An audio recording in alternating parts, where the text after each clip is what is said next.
নমস্কার, কলকাতা টিভিতে আপনাদের স্বাগত জানাই। সংবাদ সারাদিন নিয়ে আপনাদের সঙ্গে রয়েছি আমি জহিতা। প্রথমেই যে খবরের দিকে নজর রাখবো, আজ মমতা বন্দ্যোপাধ্যায়ের ধর্ণা কর্মসূচি।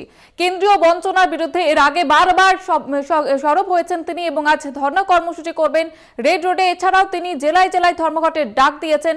আজ রেড রোডে ধর্ণায় তৃণমূল সুপ্রিমো মমতা বন্দ্যোপাধ্যায় এবং একাধিক কর্মসূচিও রয়েছে তার। মোদী সরকারের বিরুদ্ধে বঞ্চনার অভিযোগ তুলে এই ধর্ণা কর্মসূচি। এ বিষয়ে বিস্তারিত জানবো বিশেষ প্রতিনিধি দেবজ্যোতি ঘোষ রয়েছে টেলিফোন লাইনে। দেবজ্যোতি, এর আগে বারবার কিন্তু সরব হয়েছেন মমতা বন্দ্যোপাধ্যায় এবং আজকে ধর্ণা কর্মসূচি, কি কি কর্মসূচি রয়েছে আজ? দেখো জয়িতা, তৃণমূল নেত্রী তথা রাজ্যের মুখ্যমন্ত্রী মমতা বন্দ্যোপাধ্যায় বারবারই বলছিলেন যে কেন্দ্রের কাছে বহু টাকা তাদের প্রাপ্য বাকি রয়েছে। জিএসটি থেকে শুরু করে 100 দিনের প্রকল্পের টাকা এবং আবাস যোজনার টাকা বকেয়া রয়েছে। কেন্দ্রীয় সরকারের সঙ্গে ইতিমধ্যেই 4 বার বৈঠক করেছেন মমতা বন্দ্যোপাধ্যায় এবং শেষবারে বৈঠকের পরেই দলের পক্ষ থেকে জানিয়ে দেওয়া হয়েছিল যে যদি তাদের প্রাপ্য বকেয়া আদায় না হয় তাহলে কিন্তু বৃহত্তর আন্দোলন হবে।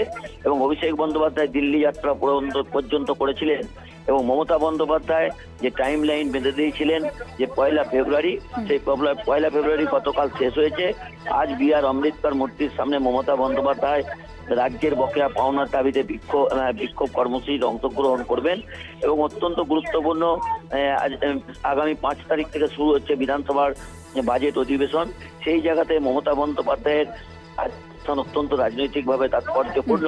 এছাড়াও এই মঞ্চেই মমতা বন্দ্যোপাধ্যায় যে রাজনৈতিক জীবনে যেটা হয়নি, প্রথম ঘটনা ঘটতে চলেছে যে তিনি ধর্ণা মঞ্চেই কিন্তু 2 বর্ধমান, পশ্চিম বর্ধমান এবং পূর্ব বর্ধমানের সাংগঠনিক বৈঠকও কিন্তু এই মঞ্চে করবেন, যা অত্যন্ত তাৎপর্যপূর্ণ।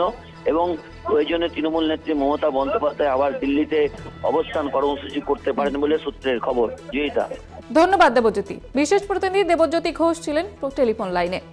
আচ্ছা, মমতা বন্দ্যোপাধ্যায়ের ধর্ণা কর্মসূচি এবং ধর্ণা মঞ্চেই বৈঠক করবেন 2 বর্ধমানের সাংগঠনিক নেতৃত্বের সঙ্গে।